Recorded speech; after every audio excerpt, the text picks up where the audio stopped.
Hi friends, welcome to AJ vlogs. இன்னைக்கு நம்ம தக்காளி ரசம் எப்படி பண்றோம்னு பார்க்கலாம் வாங்க.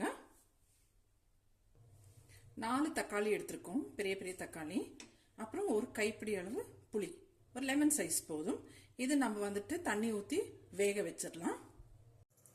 இப்போ பாருங்க, ஸ்டவ் பற்ற வச்சிருக்கேன். தக்காளி 4ஆக கட் பண்ணி போட்டிருக்கேன், புளியும் போட்டிருக்கேன், கொஞ்சம் உப்பு போட்டிருக்கேன். இது நல்லா வெந்து வரட்டும், அதுக்கப்புறம் நம்ம ஸ்ட்ரெயின் பண்ணிக்கலாம். இப்போ பாருங்க, தக்காளியும் புளியும் சேர்ந்து நல்லா கொதிச்சிருச்சு, தக்காளி நல்லா வெந்துருச்சு. இது இப்போ நல்லா ஸ்மாஷ் பண்ணி நம்ம ஃபில்டர் பண்ணி எடுத்துக்கலாம். இப்போ தக்காளியும் புளியும் சேர்ந்து நல்லா புழிஞ்சு நம்ம ஃபில்டர் பண்ணி எடுத்துருக்கோம். இப்போ இதில் வந்துட்டு கொஞ்சம் கொத்தமல்லி ஆட் பண்ணிக்கலாம், கொஞ்சம் மஞ்சத்தூள். இப்போ இது நல்லா மிக்ஸ் பண்ணி விட்டுடலாம். புளியும் தக்காளி தண்ணியில் ரெடி ஆயிடுச்சு பாருங்க. இப்போ நெக்ஸ்ட் நம்ம தாளிப்புக்காக ரெடி பண்ணிக்கலாம். ரசத்துக்கு தேவையான குருமிளகு, ஜீரகம், அப்புறம் வெந்தயம், கொஞ்சம் பூண்டு, கொஞ்சம் கருவேப்பிலை, கொஞ்சம் வெங்காயம், 2 பச்சை மிளகாய் எடுத்திருக்கேன். இது நம்ம மிக்சியில் போட்டு கோர்ஸ் கிரைண்ட் பண்ணிக்கலாம், இல்லைன்னா அம்மியில் இடிச்சுட்டு எடுத்துட்டு வரலாம்.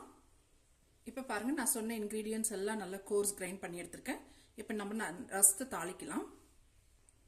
இப்போ கடாய் வச்சிருக்கேன், தாளிப்புக்கு கொஞ்சமாக எண்ணெய் விட்டுக்கிறேன். கடுகு, உளுத்தம்பருப்பு, கடலைப்பருப்பு விழுது போட்டுக்கிறேன். கடுகு பொரிஞ்சு வந்ததுமே கொஞ்சம் காஞ்ச மிளகாய், கொஞ்சம் கருவேப்பிலை. இப்போ அரைச்சி வச்ச விழுதை இதில் சேர்த்துக்கலாம். லோ ஃப்ளேமில் நல்லா மிக்ஸ் பண்ணி விட்டுடலாம். பாருங்க, இப்போ இதில் கொஞ்சம் மஞ்சத்தூள் சேர்த்துக்கலாம். கொஞ்சம் மஞ்சத்தூள், மிக்ஸி ஜாரில் அரைச்சு இல்லைங்களா, அந்த தண்ணி சேர்த்துக்கலாம். கொஞ்சம் பெருங்காயம், கொஞ்சம் உப்பு. இப்போ நல்லா வதக்கி விட்டாச்சு லோ ஃப்ளேமில். இப்போ நம்ம வந்து தக்காளி புளி எடுத்து தண்ணி,